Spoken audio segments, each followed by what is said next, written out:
जी अस्सलाम वालेकुम ख्वातीन व हज़रात, कैसे हैं यार? ठीक ठाक है, फिटफाट है। We are finally back with another vlog and with the most important and premium MCQs for com sets and NTS test. ये वीडियो आप लोगों के लिए बहुत ही ज़्यादा इंपॉर्टेंट है अगर आपका कल और आने वाले दिनों में कॉम सेट्स या एनटीएस नेट है। सो इस वीडियो को लाजमी तौर पर देखिएगा, एक एक चीज़ डिटेल से कवर करवाई जाएगी। और अगर आप वाकई में अच्छा सिक्योर करना चाहते हैं तो इस वीडियो को तहम्मुल से एक एक चीज़ गौर से आप लोगों ने देखनी है ताकि आप लोगों का कोई भी चीज रह ना जाए। तो बिस्मिल्लाहिर्रहमानिर्रहीम, सबसे पहले हम आते हैं जी फिजिक्स पोर्शन पे। और मैं ये चीज आपको बता दूं कि आने वाले एनटीएस में दो पोर्शंस आप लोगों को टफ टाइम देंगे। Number 1 physics, number 2 quantitative. सबसे पहले हम बात करते हैं जनाब area under the velocity time graph represent, यानी कि वेलोसिटी टाइम ग्राफ के अंदर जो एरिया होता है वो किस चीज को रिप्रेजेंट करता है। ऑप्शन है हमारे पास फोर्स, डिस्प्लेसमेंट, डिस्टेंस, एक्सेलरेशन। तो displacement is the correct MCQ. Instantaneous and average velocity, वो ये कह रहा है जनाब कि इंस्टेंटेनियस और एवरेज वेलोसिटी जो है वो इक्वल बन जाती है व्हेन बॉडी डैश, जब बॉडी क्या हो, when body has zero acceleration, when body has uniform acceleration, when body has variable acceleration, या फिर when body moves in a circle. So when body has zero acceleration is the correct MCQ. The dimension of force is, यानी कि force के dimension क्या है, force का formula क्या होता है जनाब हमारे पास, F is equal to M A. So M क्या होता है मैस, और A क्या होता है LT माइनस टू, क्योंकि वो होता है मीटर पर सेकेंड स्क्वायर। मीटर को कहते हैं लेंथ और T को कहते हैं टाइम। ठीक हो गया जी। Inertia of an object is quantitative measure of it, यानी कि इनर्शिया जो है वो क्वांटिटेटिव मेजर है किस चीज का, mass. Mass is the correct option. First law of motion gives the definition of, देखो फर्स्ट, अच्छा जितने भी लॉज ऑफ मोशन है, इक्वेशंस ऑफ मोशन है, ये सब और कंजर्वेशंस वाली चीजें सब आपने अच्छे तरीके से करके जानी है। तो first law of motion gives the definition of force is the correct MCQ. Third law of motion explains, third law of motion क्या एक्सप्लेन करता है, existence of pair of forces in nature. ठीक है, existence of pair of forces in nature. Which of the following pair has same direction always? So force acceleration, क्योंकि force और acceleration दो वो ऐसी चीजें हैं, वाहिद चीजें हैं कि जिनकी डायरेक्शन हमेशा सेम होती है। The collision between the two bodies be elastic, यानी कि देखो कोलिजन दो टाइप्स की होती है, एक होती है हमारे पास इलास्टिक और एक होती है हमारे पास इन इलास्टिक। अब वो ये कह रहा है कि जो कोलिजन है हमारे पास वो हमारे पास बॉडीज में इलास्टिक है कब, if the bodies are solid and hard. Solid and soft नहीं है, सॉलिड एंड इलास्टिक नहीं है, हार्ड एंड इलास्टिक नहीं है, solid and hard is the correct option. When car takes turn around a curve road. अच्छा, इस तरह के लंबे स्टेटमेंट वाले एमसीक्यूज देख के ना लोग घबरा जाते हैं। भाइयों घबराना नहीं है, मैं बताता हूँ किस तरीके से करते हैं। देखो पहले एक स्टेटमेंट पढ़ो, वो ये कह रहे हैं कि जब कार जो है वो टर्न अराउंड लेती है, यानी कि मोड़ लेती है कर्व रोड पे, पैसेंजर जो है वो हमेशा उसके ऑपोजिट डायरेक्शन में क्यों जाता है। आगे पढ़ भी लेते हैं, the passenger feels a force acting on them in a direction away from the, for example अगर आप राइट टर्न कर रहे हैं, राउंड अबाउट पे राइट मोड़ रहे हैं, पैसेंजर लेफ्ट की तरफ जाता है, इसकी वजह क्या है, क्यों, it is due to what. Options देखें, centripetal force, gravitational force, their inertia, या फिर सेंट्रीफ्यूगल फोर्स। तो centrifugal force is the correct option. Option D जो है वो हमारे पास इसकी करेक्ट ऑप्शन है। What is the shape of the velocity time graph for constant acceleration. देखो अब हमारे पास वेलोसिटी टाइम ग्राफ है तो हमें ये तो समझ आ रही है कि जो हमारे पास वेलोसिटी टाइम ग्राफ होता है वो रिप्रेजेंट क्या करता है, एक्सेलरेशन। अगर यहाँ पे स्पीड होता ना तो ये चीज, अगर यहाँ पे फॉर एग्जांपल स्पीड होती तो ये क्या चीज रिप्रेजेंट करती है, डिस्टेंस क्यों। ठीक है, अब यहाँ पर वेलोसिटी है तो एक्सेलरेशन को रिप्रेजेंट कर रहा है। और क्या होगा, मतलब शेप क्या होगी, तो शेप हमारे पास straight inclined line, straight line में फर्क होता है और स्ट्रेट इंक्लाइंड लाइन में फर्क होता है, ये चीज याद रखनी है आपने। Which shows the correct relation between time of flight T and maximum height as. ठीक है, यानी कि इसका तो खैर रट्टा मार लो, कोई इसमें लॉजिक नहीं है, सिर्फ एक फैक्ट है, ये समझने आप लोगों ने। H is equal to GT2/8। ठीक है, टेकिंग ऑफ रॉकेट, ये 2018 से सवाल रिपीट होता हुआ आ रहा है। इनफैक्ट पिछले एनटीएस में भी ये सवाल आया था इवनिंग में कि taking off rocket can be explained by first law of motion, second law of motion, या law of conservation of momentum. So law of conservation of momentum option C जो है वो हमारे पास करेक्ट ऑप्शन है।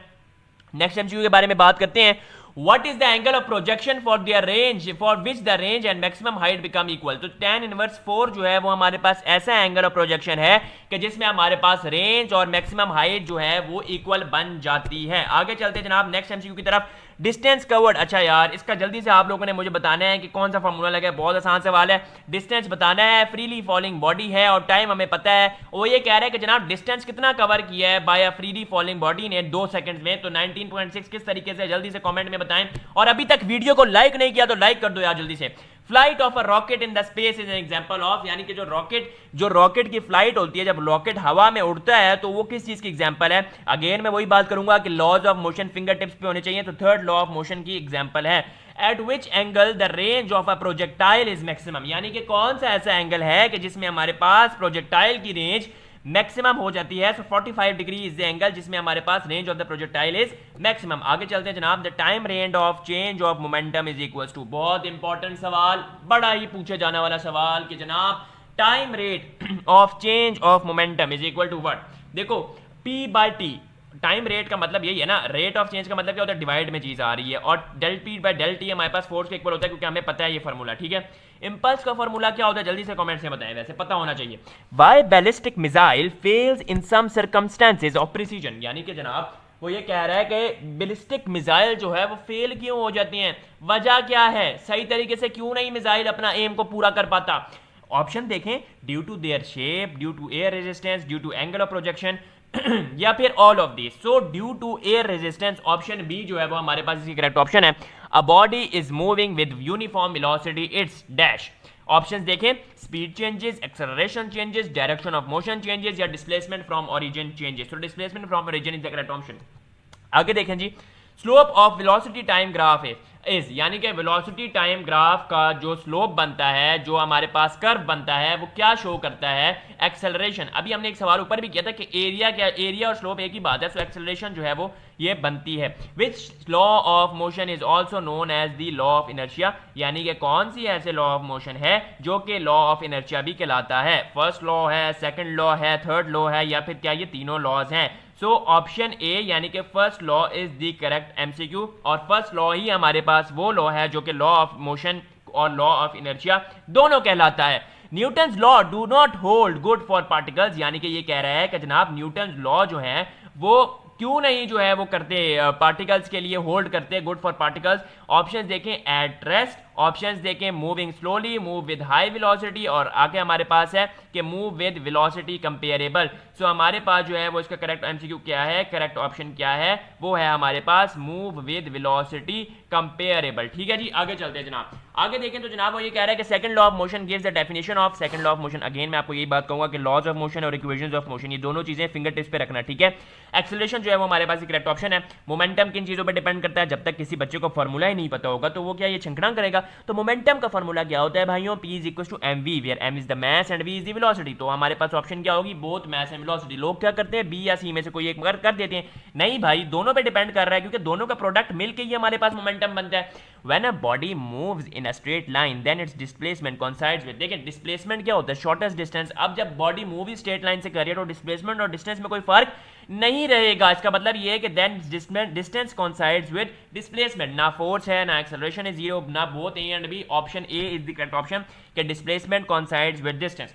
Motorcycle safety helmet extends the time of collision, hence decreasing the dash chance of collision. अब वो ये कह रहा है कि जनाब जो आपका हेलमेट है, मोटरसाइकिल का सेफ्टी हेलमेट, वो एक्सटेंड कर देता है कोलिजन को, लेकिन डिक्रीज किसको करता है? इंपल्स। इंपल्स क्या होता है? जे, डेल जे। डेल जे को क्या कहते हैं? इंपल्स। ठीक है जी, so option D is the correct option. During the long jump athlete runs, अच्छा एथलीट से याद है भाई, अरशद नजीम भाई भी जीत चुके हैं हमारा एक gold medal. During the long jump athlete runs before taking the jump. अब देखो लॉन्ग जंप की जो हमारे पास होती है कंपटीशन या रेस, उसमें जो एथलीट होते हैं वो हमारे पास लॉन्ग जो है ना वो क्यों लेते हैं जंप? उसकी क्या वजह है? By doing so he dash, he increases his momentum, decreases his momentum, decreases inertia, या फिर provide him a large inertia. So हमारे पास जो है वो क्या है? Increases his momentum. Increases his momentum is the correct option. आगे चलते हैं जनाब। A body is falling freely under gravity, how much distance it falls during, अच्छा देखो न्यूमेरिकल पॉइंट ऑफ व्यू के, न्यूमेरिकल पॉइंट ऑफ व्यू से जो है ना वो इस तरीके के सवाल आते हैं, ठीक है, न्यूमेरिकल पॉइंट ऑफ व्यू से, ठीक है। तो इसके आपने टेंशन नहीं लेनी, बहुत सिंपल होते हैं, ठीक है। अब इसमें देखें बॉडी है, फ्रीली फॉलिंग अंडर ग्रेविटी है, डिस्टेंस निकालने अगेन वही ऊपर वाला फॉर्मूला ही लगेगा जो आपने ऊपर वाले क्वेश्चन में मुझे बताया। ऐसा यूनिट ऑफ हीट इज, ऐसा यूनिट हमारे पास हीट का क्या होता है? Joule is the correct option. The most fundamental of all sciences which provides basic principles and fundamental laws to other branch of science. अच्छा देखो मैं ये चीज आप लोगों को बता दूं कि आप लोगों ने फिजिक्स की जितनी भी ब्रांचेज है ना उनकी डेफिनेशन याद रखनी है, चाहे वो जियो फिजिक्स है, चाहे वो आपके पास न्यूक्लियर फिजिक्स है, चाहे वो ऑप्टिक्स है, चाहे वो वेव्स है, तो ये चीज़ें पता होनी चाहिए। खैर इसमें तो वो ये कह रहा है कि आपको फिजिक्स की डेफिनेशन पता होनी चाहिए कि वो ऐसा फंडामेंटल प्रिंसिपल या फिर fundamental of all the science जो कि बेसिक प्रिंसिपल और फंडामेंटल लॉज के बारे में बताता है, तो वो हमारे पास फिजिक्स है। अब देखें मैंने अगेन बात वही की थी कि आपको फिजिक्स की टाइप्स पता होनी चाहिए, ब्रांचेस पता होनी चाहिए। अब वो ये कह रहा है कि the branch of physics deals with highly energetic ion, highly ions की बात हो रही है, हाईली एनर्जेटिक आयन। अब यहाँ पे बहुत से लोग क्या कर देते हैं आयनिक फिजिक्स। भाइयों अब ये चीज आप लोगों ने गलती नहीं करनी। देखो सीधा सीधा सवाल है और पूरे पूरे नंबर है, तो इसमें ना ही आयोनिक फिजिक्स है, ना ही आर्टिकल फिजिक्स है, ना ही एलिमेंट्री आर्टिकल्स है। So the correct option is option D which is known as the plasma physics. नीचे चलते हैं जनाब। The dash branch of physics deals with nuclear particles such as neutrons, protons and nuclear. So nuclear physics obviously nuclear है तो नजर आ रहा है nuclear physics होगा। आगे चलते हैं the branch of physics which deals with the properties of gravitational, तो ये हमारे पास फील्ड थ्योरी, बड़ा इंपॉर्टेंट सवाल है, पिछले नेट में भी रिपीट हुआ आया। The physics of moving charge, obviously charge की बात है और मूविंग चार्ज की बात है तो डायनामिक होगा। स्टैटिक मींस एट रेस्ट, ठीक है, स्टैटिक का मतलब होता है कि चार्ज एट रेस्ट है, लेकिन जब चार्ज मूव में आ जाए तो वो डायनामिक बन जाता है। तो चुप करके इलेक्ट्रोडायनामिक पे टिक कर देना। Study of living science relates with physical sciences, biological science, just living science या ऑर्गन साइंस। और biological science the correct option. The first book of physics was written by Aristotle, which one of the following is massless, यानी कि इनमें से किसका mess नहीं है, मैसलेस है तो फोटोन है। फोटोन का मैस नहीं होता, न्यूट्रॉन का भी होता है, इलेक्ट्रॉन का भी होता है, प्रोटॉन का भी होता है, लेकिन फोटोन वो वाहिद एलिमेंट है जिसका हमारे पास मैस नहीं होता, it is मैसलेस।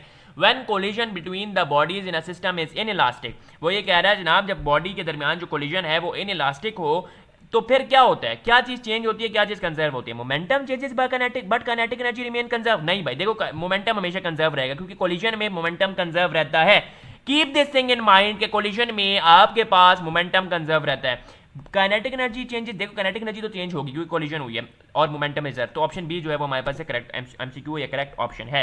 Which one of the following is not an example of projectile motion, यानी कि वो ये कह रहा है जनाब इनमें से कौन सी प्रोजेक्टाइल मोशन की एग्जांपल नहीं है। देखो bullet fired from a gun भी प्रोजेक्टाइल मोशन की एग्जांपल है बिकॉज उसमें रिकॉइल होता है, ठीक है। फुटबॉल किक में भी होती है, बेसबॉल शॉट में भी, और गैस फील्ड ऑफ बैलून जो है वो हमारे पास करेक्ट ऑप्शन है, यानी कि वो इसमें से प्रोजेक्टाइल मोशन की एग्जांपल नहीं है। The thrust on the rocket in the absence of gravitational force of attraction is, यानी कि वो ये कह रहा है कि जनाब जो थर्स्ट होती है रॉकेट पे absence of gravitational force of attraction में वो क्या होती है, कांस्टेंट रहती है। The velocity of sound in air, बहुत इंपॉर्टेंट सवाल, वो ये कह रहा है जनाब the velocity of sound in air would become double than its velocity at 0 degree Celsius at temperature. देखो वो ये कह रहा है वेलोसिटी ऑफ साउंड जो एयर में है वो डबल हो जाएगी वेलोसिटी 0 डिग्री सेल्सियस पे, किस टेंपरेचर पे, बड़ा इंपॉर्टेंट सवाल, 819 degree Celsius correct option. Ultrasonic, अच्छा देखो मेरी बात सुनो, अल्ट्रासोनिक, आपको अल्ट्रासोनिक रेज भाइयों वाला मशवरा दे रहा हूँ, अल्ट्रासोनिक, गैमा, ये आपके पास कौन सी आ जाती है आगे, एक्स रेज, इनकी वेवलेंथ पता होनी चाहिए, ठीक है। अल्ट्रासोनिक हैव ऑप्शन देखें, frequency in an audible range, frequency is greater than 20 kilohertz, frequency lower than 20 hertz, all of the above. So frequency is greater than 20 kilohertz is the correct MCQ.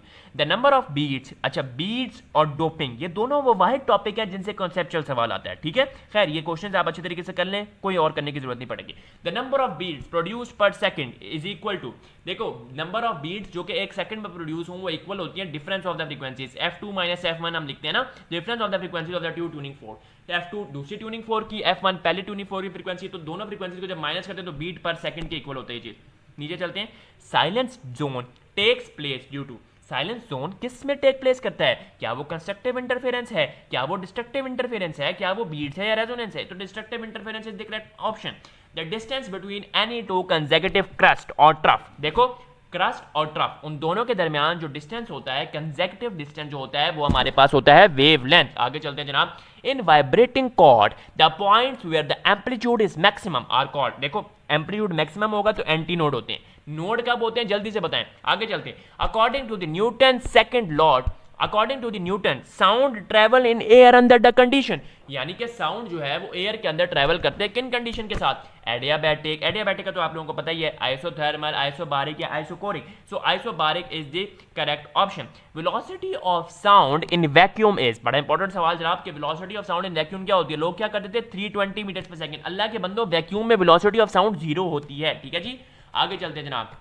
The velocity of sound is greatest in, velocity of sound is greatest in copper, copper जो है उसमें velocity of sound बहुत ज़्यादा होती है, air से भी ज़्यादा होती है। The waves that require a material medium for their propagation, देखो आपको mechanical waves, transverse wave, longitudinal wave सबका पता होना चाहिए, मैं आगे बताता भी हूँ कौन कौन सी होती है। The waves that require a material medium for their propagation are called mechanical waves. When two identical traveling waves are superimposed, the velocity of the resultant waves remains unchanged. क्योंकि देखो दोनों आइडेंटिकल वेव्स हैं और वो दोनों एक दूसरे के ऊपर सुपर इम्पोज की जा रही हैं, तो जो इनकी वेलोसिटी होती है वो हमारे पास क्या होती है, रिमेन्स अनचेंज, कोई चेंज उसमें नहीं आता. If stretching force T of wire increases, देखो जब अब वो क्या कह रहा है, वो कह रहा है स्ट्रेचिंग फोर्स इंक्रीज हो रही है. जब स्ट्रेचिंग फोर्स इंक्रीज हो रही है तो क्या चीज इंक्रीज होगी, फ्रीक्वेंसी इंक्रीज होगी. तो then it frequency increases, decrease नहीं होती, सेम नहीं रहती, एनी ऑफ द अबव नहीं हो सकता, तो increase is the correct option. When the source of sound moves away from a stationary listener, देखो अगेन ये बीट्स की बात आ गई है. आपने चैप्टर भी पढ़ा था 12 या 11 क्लास में कि जब आपका सोर्स मूव कर रहा है लिसनर रेस्ट पे, जब लिसनर मूव कर रहा है सोर्स रेस्ट पे. लेकिन खैर इसमें यहाँ पर ये कह रहा है कि लिसनर रेस्ट पे, क्योंकि स्टेशनरी लिसनर है, लिसनर खड़ा हुआ है की जगह पे, और जो सोर्स है साउंड ऑफ सोर्स जो है वो हमारे पास अवे जा रहा है, दूर जा रहा है. तो क्या होगा देखो, फॉर्म अ स्टेशनरी लिसनर, दोबारा पढ़ते हैं. When a source of sound moves away from a stationary distance then dash occurs, क्या होता है भाई, apparent increase in the frequency. देखो फ्रीक्वेंसी में तो डिक्रीज होगा ना, क्योंकि वो दूर जाता जा रहा है, ठीक है. सो अपरेंट डिक्रीज. अभी तक तुम लोगों ने लाइक नहीं किया, दबा के लाइक को ठोक दो, ठीक है जी. आगे चलते हैं. Which one is the correct relation for fundamental frequency of open end close pipe, very important, बड़ा ही इंपॉर्टेंट सवाल. F open is equal to 2f close, ठीक है जी. अब देखें आगे. Newton estimated the speed of sound 281 meters per second. The speed of sound in hydrogen is dash times than that in oxygen. तो स्पीड ऑफ साउंड हाइड्रोजन की 4 times है. बहुत इंपॉर्टेंट एमसीक्यूज है भाइयों, बार बार रिपीट होते हुए आए और आने वाले एनटीएस में लाजमी आएंगे. The periodic alteration of sound between the maximum and minimum loudness are called beats. Beats की डेफिनेशन है सिंपल, कि वो ये कह रहा है कि बीट्स होते क्या है, तो पीरियोडिक अल्ट्रेशन होती है between maximum and minimum loudness. आगे चलते हैं. Beats are the result of diffraction of sound wave. अच्छा लोग क्या करते थे, पोलराइजेशन नहीं, constructive and destructive interference. Beats जो है वो कंस्ट्रक्टिव इंटरफेरेंस से भी बनती हैं और डिस्ट्रक्टिव इंटरफेरेंस से भी बनती हैं. डॉपलर इफेक्ट, अगेन मैंने आपको वही बात की थी ना अभी थोड़ी देर पहले कि डॉपलर इफेक्ट और बीट्स, ये दोनों बहुत इंपॉर्टेंट टॉपिक्स हैं, और इसी के साथ वेव्स वाला चैप्टर बहुत इंपॉर्टेंट है, ठीक है. अच्छा डॉपलर इफेक्ट अप्लाइज टू, अच्छा की पॉइंट बताऊंगा वीडियो के बीच में, तो मैं तुम लोगों को एक बड़ा की पॉइंट बताऊंगा, तुम लोगों ने सुनना है वो लाजमी तौर पर, और उसको इंप्लीमेंट करके जाओगे ना दुआएं दोगे. अच्छा Doppler effect applies to dash sound waves only, light wave only, both sound and light waves, या neither sound nor light wave, so both sound and light wave is the correct option. The beat frequency for a human car is, अच्छा देखो beat frequency human की क्या है, human car की sensible, जो कि हमारे पास sensible है वो 7 Hz है. Laplace found that the alternate compression and rarefaction produce in sound wave follow, यानी कि वो ये कह रहा है कि लप्लास ने ये फाउंड किया कि ऑल्टरनेट कंप्रेशन और रेयर फ्रैक्शन जो है वो साउंड प्रूफ जो प्रोड्यूस होती है साउंड वेव में वो क्या फॉलो करती है, isothermal law, isochoric law, all of the above, ये adiabatic law. So adiabatic law is the correct option. The normal ear is the most sensitive in the frequency range. Normal ear जो है वो most sensitive है किस frequency range में, 2000 से 4000 hertz. On loading the prong of a tuning foam with wax with its frequency, देखो वो क्या कह रहा है, हम prong of a tuning foam को लोड कर रहे हैं विद वैक्स, ठीक है. सो इसकी फ्रीक्वेंसी ऑब्वियसली डिक्रीज हो जाएगी क्योंकि हम उसको विद वैक्स लोड कर रहे हैं. Increase in the velocity of sound in the air for 1 degree Celsius lies in the temperature. बड़ा इंपॉर्टेंट सवाल है, लोगों को पता ही नहीं होता कि क्या है. देखो बहुत आसान है, समझो इस सवाल को. वो ये कह रहा है कि जब आपकी वेलोसिटी में इंक्रीज हो जाए 1 डिग्री राइज के टेम्परेचर से, तो वो कितनी इंक्रीज होगी वेलोसिटी, तो 0.61 मीटर पर सेकंड 1 डिग्री टेम्परेचर के राइज से, ठीक है. Sound wave do not travel in vacuum because, sound wave vacuum में क्यों नहीं ट्रैवल करते, हमने ऊपर भी देखा कि साउंड वेव जीरो होती है वैक्यूम में. क्यों, because they require the material medium for propagation. और जब मटेरियल मीडियम है ही नहीं, वैक्यूम में तो कुछ भी नहीं होता है ना, वैक्यूम में तो कोई मटेरियल मीडियम नहीं है, एयर भी नहीं है, कुछ भी नहीं है. सो बिकॉज इस वजह से ये ट्रैवल नहीं करती है वैक्यूम में साउंड वेव्स. आगे चलते जनाब. एनालॉजीज आ गई हैं, बड़ी इंपॉर्टेंट एनालॉजीज हैं, बार बार रिपीट होती हुई आई हैं. फुल एम्प्टी तो relaxing stressful. Hacksaw metal so bed wood. Blister skin तो इसका हमारे पास होगा स्टाई आई. क्या होगा, स्टाई आई. अच्छा जी वायरस भाई आ गए, वायरस भाई को कहते हैं साइड पे हो यार. अच्छा अल्टीमीटर हाइट, देखें अल्टीमीटर जो है वो क्या किस लिए मेजर होता है, अल्टीमीटर किस लिए मेजर होता है, आपकी हाइट मेजर करने के लिए, ठीक है, किसी भी चीज़ की हाइट मेजर करने के लिए. स्पीडोमीटर किस लिए यूज होता है, वेलोसिटी मेजर करने के लिए. तो इस तरीके से एनालॉजीज होते हैं. सैंपल यूनिवर्स तो इसका होगा इंडिविजुअल पॉपुलेशन. इसको याद कर लो, रट्टा मार लो, बहुत इंपॉर्टेंट है भाइयों. हरी डिले तो इसका होगा mobile stationary. Current wire, obviously wire में से क्या जा रहा होता है, करंट, पाइप में से क्या जाएगा, fluid, so current wire fluid pipe, इस तरीके के रिलेशन बनाते हैं बेसिकली। एनालॉजी जो ऊपर हेडिंग दी है ना इतनी बड़ी बड़ी, एनालॉजीज का मतलब ही बेसिकली ये है कि आपने क्या बताना होता है, आपने बताना होता है रिलेशन, ठीक है।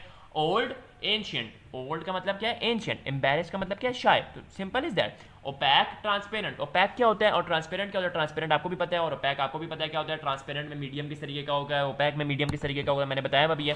तो इसका हमारे पास होगा concentrated, dissipated, concentrated, dissipated. Harm, damage, harm, damage, तो इसका हमारे पास होगा इंज्योर, इनकैपेसिटेट, इनकैपेसिटेट, ठीक है जी।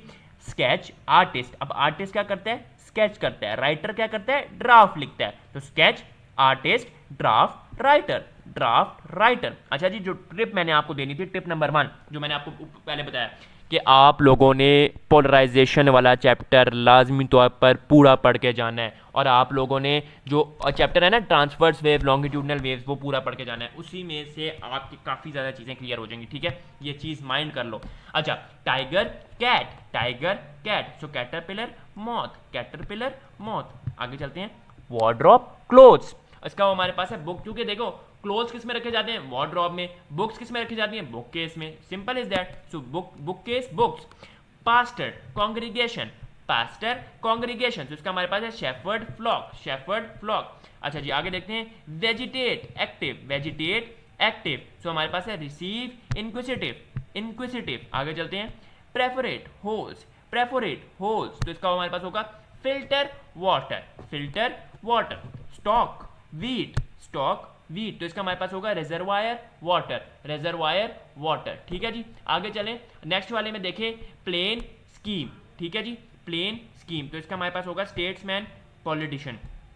एरोमेटिक, स्मेल, एरोमेटिक स्मेल, तो इसका हमारे पास होगा intimate notification, intimate notification. Next वाले पे देखते हैं, तो ये वाला काफ़ी दफ़ा रिपीट हुआ है, हायरार्की और रैंक्ड, हायरार्की, रैंक्ड, तो इसका हमारे पास होगा infinity, fixed, infinity, fixed. Next वाले में देखें, एयरप्लेन हैंगर, एयरप्लेन हैंगर, तो इसका हमारे पास है मनी वॉल्ट। स्पीशीज ऑर्गेनिज्म, ये भी देखें स्पीशीज ऑर्गेनिज्म का रिलेशन बता रहे हैं ना, तो बेसिकली एनालॉजीज बताते ही रिलेशन है या फिर डिग्री बताते हैं, ठीक है। तो speciality, physician, speciality, physician.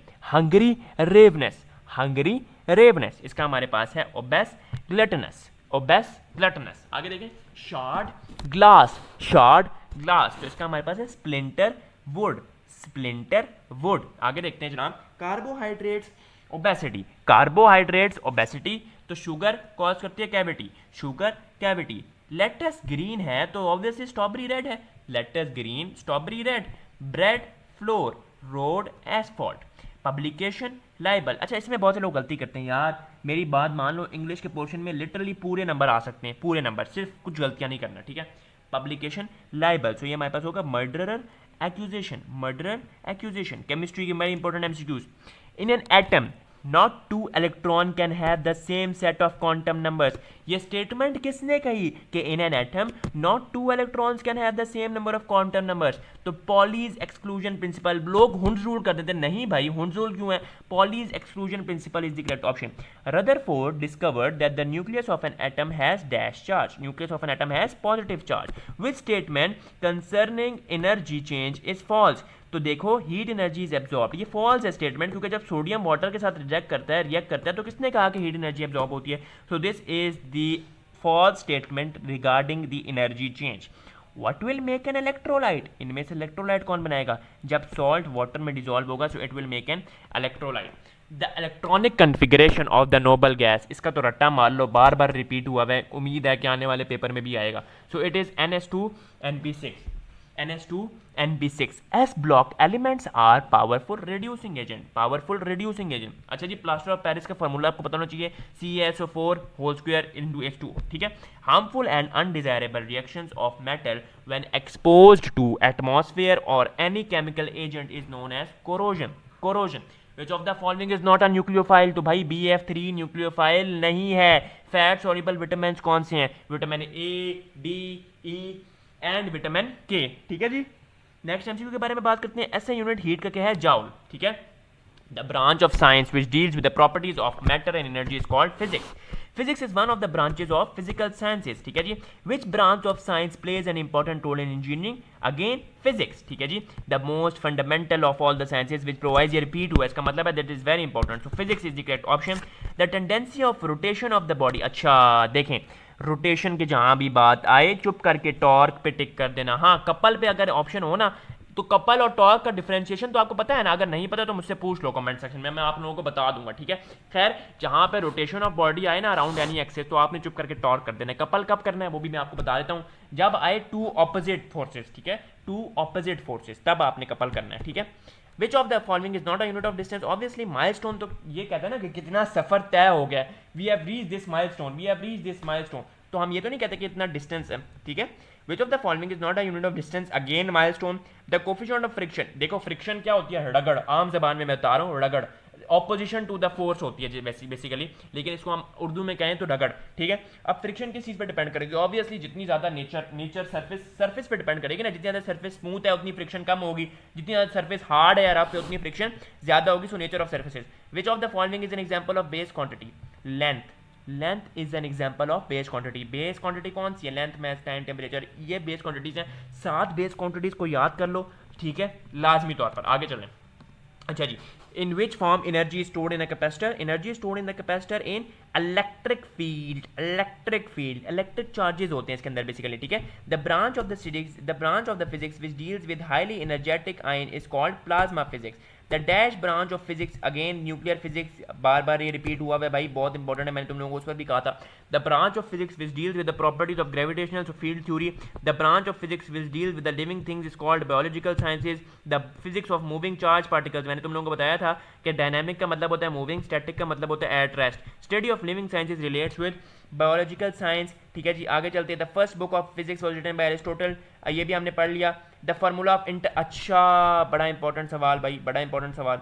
The formula of inter conversion of centigrade and Fahrenheit signal is scale is, यानी कि आपने सेंटीग्रेड को फेरेनहाइट में जब कन्वर्ट करना है तो उसके लिए कौन सा फार्मूला है? बहुत से लोग गलती कर देते हैं भाई, एक ही फार्मूला खाली नहीं है वो जो 273 ऐड करने वाला, वो केल्विन के लिए है, फ़ारेनहाइट के लिए और इसके लिए अलहदा है, वो है f-32/9 is equal to c/5. When body is in motion dash always changes. So position vector लाजमी चेंज होता है, ठीक है. A man is in a car moving. अच्छा यार, इसमें पता नहीं लोग क्या भंड मारते रहते हैं. देखो वही क्या कह रहा है, वो ये कह रहा है अब एक बंदा है जो कि कार में मूव कर रहा है और कार की वेलोसिटी इतनी है, अब उसकी speed with respect to car कितनी है? ऑब्वियसली उसकी speed with respect to car तो जीरो ही है ना. Which one of the following is massless photon? area under velocity time graph, again displacement. Instantaneous and average velocities become equal when body has zero acceleration. Inertia of an object, अच्छा again ये वही वाला सवाल है जो ऊपर हमने किया, mass. First law of motion gives the definition of inertia, ठीक है. Third law of motion explains the existence of the pairs in nature. Dimension of force हमने पढ़ ली. Which of the following is the same direction always? Force और acceleration की direction same होती है, direction, ठीक है. Solid and hard, ये भी चीज़ हमने पढ़ ली है. हम आगे चलते हैं जनाब, ये चीज़ें हमने कर ली हैं. नेक्स्ट हम चलते हैं अपने क्वांटिटेटिव पोर्शन पे. Very important portion, tough time देगा, लेकिन अगर ये सारी चीज़ें करके जाओगे कोई टफ टाइम नहीं देगा. सबसे पहले एवरेज निकालने के लिए मैं तुम लोगों को सिर्फ सिंपल यही कहूँगा कि सबको ऐड करो और जितने नंबर ऑफ टर्म्स है उनको कर दो, यानी कि average is equal to s/n, sum by n. अब यहाँ पे देखो average of first 5 multiples of 9, ठीक है. 9 के मल्टीपल्स क्या है? 9 का टेबल पढ़ लो 5 दफ़ा, 9 को 5 दफ़ा पढ़ो, 9 1 से 9, 9 2 से 18, 9 3 से 9, 4 से 9, 5 से, ठीक है. उनको ऐड करो और डिवाइड कर दो, ठीक है. ये देखो 9 18 27 36 45 डिवाइड बाय 5, ठीक है. सिंपल एवरेज लेनी है. अब देखो distance between the two stations A and B is 778 kilometre. Train cover करती है journey from A to B at 84 kilometre per hour और रिटर्न बैक करती है to A with the uniform speed of 56 kilometre per hour. Find the average speed of train. देखो हमने speed बतानी है. Average speed का फार्मूला जिसको नहीं पता, लिटरली ये कोई सवाल नहीं कर सकता, कोई भी सवाल नहीं कर सकता जिसको एवरेज स्पीड का फार्मूला नहीं पता. लोग लंबे लंबे मेथड से करते हैं, लेकिन मैं आपको छोटा सा फार्मूला बताता हूँ. Is equals to average speed is equals to कहाँ गया हाँ 2xy divided by x plus y, where x क्या है? x हमारे पास पहला डिस्टेंस है, देखो पहला डिस्टेंस A से B 84 और जो हमारे पास y है वो 56 है जो दूसरा डिस्टेंस है, ठीक है. सिंपल इज दैट, बहुत आसान. इसी तरह एक और एवरेज का सवाल है, जल्दी से इसको सॉल्व करें और इसको स्क्रीनशॉट बेशक ले लें ताकि आप मुझे बताएं इसका आंसर क्या है, ठीक है जी. आगे चलते हैं जनाब, ये भी बहुत आसान सवाल है. अच्छा ये सवाल देखिए, सॉल्व 3/5. ऑफ का मतलब क्या होता है बच्चों? ऑफ का मतलब होता है multiply. 3/5 multiply by 4/7 multiply by 5/12 multiply by 1015, ठीक है जी। तो इनको सिंपल आपने मल्टीप्लाई करना है and you got the answer which is equals to 145। 145 इज the correct MCQ and the correct option, ठीक है। आगे देखें जी, what is the mean of 1 2 4 4 6 3। तो सिंपल आपने मीन लेना है। मीन का मतलब क्या होता है, ये चीज mind, keep this thing in mind. Mean का मतलब होता है एवरेज। क्या होता है मीन का मतलब, हमारे पास होता है एवरेज, ठीक है। मीन का मतलब क्या होता है, एवरेज। देखें आप सिंपल मीन लेना है। मीन का मतलब है जो है वो मीन का मतलब हमारे पास क्या है, फर्स्ट 10 ऑड नंबर्स, और सिंपल ऑड नंबर्स क्या है 1 3 5 7 9 11 13 15 17 19, और डिवाइडेड बाय हम कर देंगे नंबर ऑफ, नंबर कितने थे 10, क्योंकि फर्स्ट 10 ऑड इंटीजर्स ना। अब मीडियन, यार मीडियन के दो फार्मूलाज हैं। दूसरा फार्मूला मैं नहीं अभी बताऊंगा क्योंकि वो जरूरत ही नहीं है, जरूरत है ही नहीं। जब मैं छोटे ट्रिक बता रहा हूं तो उसको सुन लो, ठीक है। मीडियन कहते हैं मिडल नंबर को, चुप करके। मिडल नंबर क्या है, मिडल नंबर कैसे, अब देखो पहले 1 को क्रॉस करो, फिर 13 को करो, फिर 2 को करो, फिर 7 को करो, फिर 4 को करो, फिर 6 को करो, बीच में क्या बचा 4। हाँ, अगर तुम लोगों का बीच में 2 डिजिट्स बच रहे हुए ना, तो उनकी एवरेज ले लेना, यानी कि उन दोनों को आपस में ऐड करके डिवाइड बाय 2 कर देना। मीडियन हमेशा एक ही नंबर निकलेगा, दो नंबर्स नहीं निकाल सकते, ठीक है।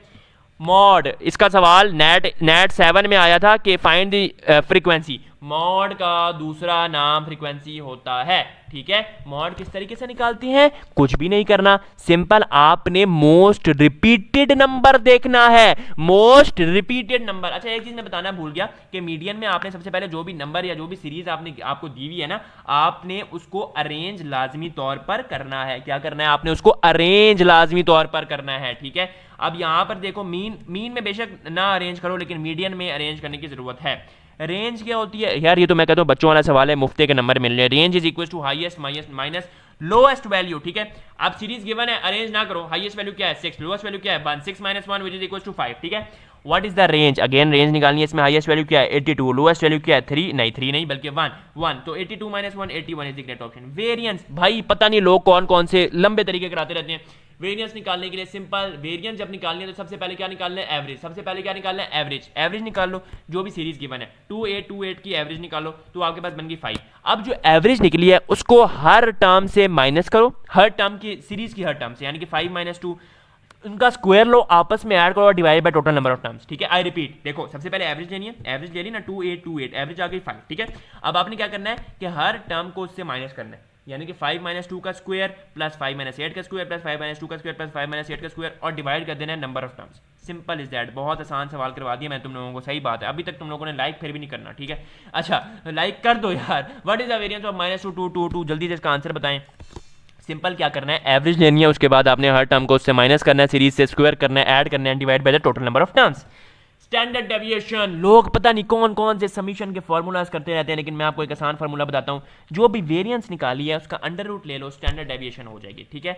रेशियो और प्रोपोर्शन के सवाल तो आप लोगों को पता ही है किस तरीके से करते हैं। देखें सिंपल, आपके पास रेशियो गिवन है, A/B is equal to this और B/C is equal to this, तो A/C बता दें, ठीक है। तो सिंपल आपने क्या करना है, B की टर्म को इक्वल करना है। तो आपके पास यहाँ पे B की वैल्यू क्या है 2, यहाँ पे B की वैल्यू क्या है 3। तो अगर आप इस पूरी इक्वेशन को 3 से और इस पूरी इक्वेशन को 2 से मल्टीप्लाई करें तो B की वैल्यू हो जाएगी 6। तो जब B की वैल्यू 6 हो जाएगी तो A की वैल्यू क्या हो जाएगी 3 और C की वैल्यू क्या हो जाएगी 8। तो 3/8 इज द करेक्ट ऑप्शन। लोग क्या कर देते हैं, मुझे नहीं समझ आती, ब्लंडर क्यों मारते हैं, कोई सेंस नहीं बनती इसकी, कि लोग ये कहते हैं कि जनाब ये देखें ना A की वैल्यू 1 है और C की वैल्यू 4 है, सो 1/4। ये ब्लंडर है, सीधे सीधे ब्लंडर और मार्क्स जाया करने वाली बात है, ठीक है। आगे चलते हैं। ग्रेटेस्ट फ्रैक्शन बताना है, सिंपल आपने क्या करना है, डिवाइड करते रहना है। डिवाइजर में जो भी बड़ी वैल्यू आएगी तो वो हमारे पास ग्रेटेस्ट फ्रैक्शन आ जाएगा। ज़कात का बहुत ही इंपॉर्टेंट एंड वेरी इंपॉर्टेंट, जितना इंपॉर्टेंट का उतना कम है फार्मूला। ये फार्मूला है जनाब 2.5 divided by 100 multiplied by total amount. लेकिन मैं आपको एक आसान फार्मूला बताऊं, total amount divided by 40, total amount divide by 40। ज़कात on 1 lakh rupees, total amount क्या है 1 लाख, इसको 40 से डिवाइड करें, ज़कात निकल आएगी। सो ये ज़कात वाले सवाल जो है वो काफ़ी ज़्यादा इंपॉर्टेंट होते हैं। मैं मोस्ट रिपीटेड क्वेश्चन पे आना चाह रहा हूँ। हाँ, व्हाट परसेंट ऑफ 80 इज 32, ये सवाल लाजमी तौर पर देखने को मिलेगा। देखो व्हाट परसेंट, अच्छा देखो स्टेटमेंट को इक्वेशन में कन्वर्ट करना ये सारी गेम है, बाकी तो कर ही लोगे। What percent, let that percent be x. Of का मतलब मल्टीप्लाई, 80 का मतलब 80 आ गया और एज 32, यहाँ से एक्स की वैल्यू निकालो, 0.4 आ गई ना, परसेंटेज में करने के लिए मल्टीप्लाई बाय 100 कर दो तो 40%, ठीक है। अच्छा ये सवाल देखो, जब भी दो नंबर्स का स्क्वायर आपस में माइनस हो रहे हो तो आपने उनको मल्टीप्लाई करके स्क्वायर करके नहीं, स्क्वायर करना नहीं शुरू कर देना। सिंपल क्या करना है, सिंपल आपने a + b × a - b, क्योंकि देखो फॉर्मूला बना है ना a² - b², तो a क्या है 98, b क्या है 96, तो 98 प्लस 96 इंटू 98 माइनस 96 आपके पास आंसर आ जाएगा। Simple is that. यहाँ पे भी सेम आपने यही काम करना है कि 165 का स्क्वायर माइनस 164 का स्क्वायर है, तो 165 प्लस 164 इंटू 165 माइनस 164, बहुत आसान सवाल। 100 माइनस 99, अगेन वही काम आपने करना है। 100 प्लस 99 इंटू 100 माइनस 99, ये भी बहुत आसान सवाल। स्क्वायर रूट ऑफ 1024, अब लोग क्या करते हैं, अंडर रूट लेना शुरू करते थे इसका। भाई जो नंबर्स गिवन है इन्हीं को आपस में मल्टीप्लाई करो, जो आंसर आएगा वो 1024 हो जाएगा, ठीक है। बस that was all about it. अगर इन चीज़ों को अच्छे तरीके से करके चले जाते हो और डिस्क्रिप्शन में जो लिंक्स दिए हैं उनको अच्छे तरीके से पढ़ के चले जाते हो, तो बिलीव मी गाइस कि इंशाल्लाह आपका पेपर बहुत बेहतरीन होने जा रहा है। खैर आपसे मिलेंगे नेक्स्ट वीडियो में, होपफुली इसका पार्ट 2 भी अपलोड होगा, लेकिन ये डिपेंड करता है आप लोगों के रिस्पॉन्स पे। आपसे मिलेंगे नेक्स्ट वीडियो में। Till then take care and Allah हाफिज़।